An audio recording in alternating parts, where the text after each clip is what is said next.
Okay, welcome to Palindrome's greenhouse. It's probably going to be a little overcrowded by the time that the season's got a bit more growing to do, if we ever get a bit of sunlight. So here down the middle on our nice grid system, we've basically got a raft of extremely mild, I think they're about 0 on the Scoville scale, F1 big bananas.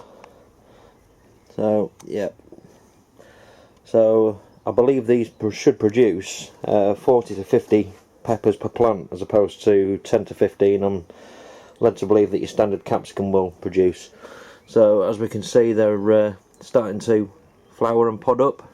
So there's quite a few coming off there. Obviously capsicum on them, and it's only going to have one per node. Bit disappointing, but hey ho. Then we've got a raft of Joe's long chilies. So I'm hoping for good things from these. And once again, these are actually starting to get some good pods on them. Well, there's a couple with pods if I can find them. Might be the ones in the buckets that are on the floor. So yeah, there's the big ones that we've got at the moment. We've got our green Thai curry plant. This is a Sea Spring Seeds plant, and I've nearly killed this twice, but it has come back to life. So hopefully the self-watering pot will aid.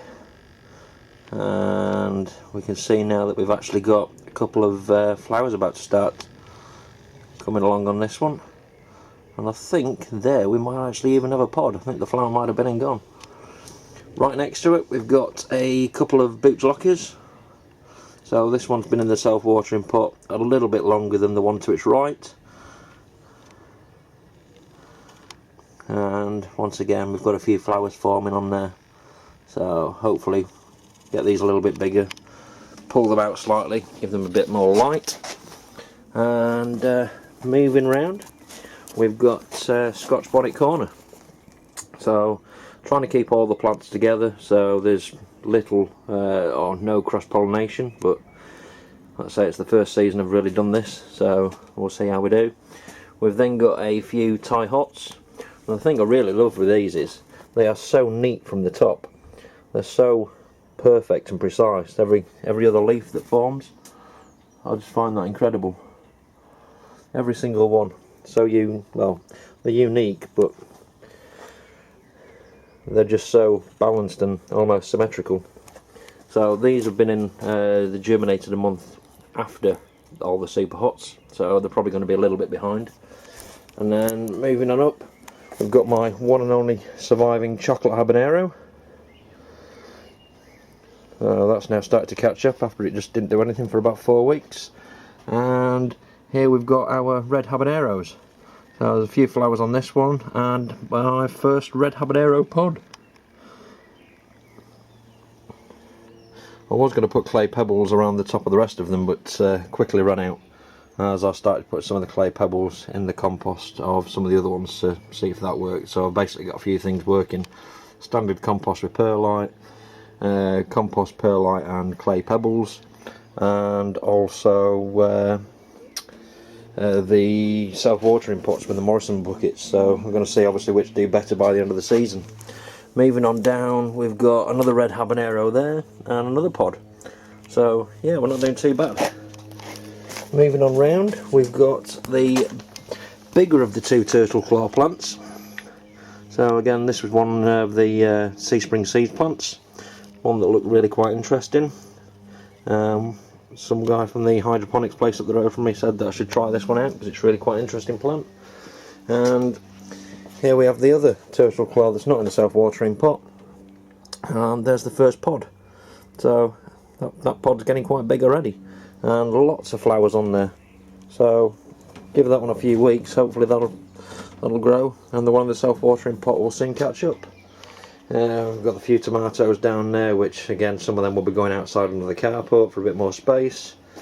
We've got the hot wax, some big flowers forming on there, and a few of them starting to bud up. But oh, we have got a pod. What's that one? That is it is a hot wax. I thought it was a jalapeno. And So yeah, back down near Scotch Bonnet Corner, we've got a few more tie hots, which hopefully, I think they're only going to be 1 to 2 foot tall, so they'll probably just end up in front of the tomatoes. We've got a few other things growing. We've got some 3 or 4 different types of basil germinating, which 2 have started to come up, which is good. We have our Agelimon in the basket, which a couple of little flowers about to start arriving at the top. But the thing that I'm really impressed with this is there's lots and lots of laterals coming off it. So fingers crossed for that one.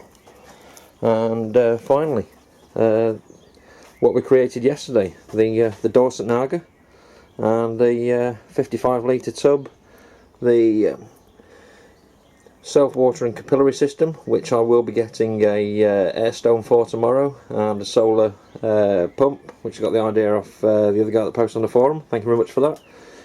We've got a couple of cayennes and nagas down there, so there's definitely far too many plants for in here, but we'll see what happens. But yeah, there's the support system for the Dorset Naga.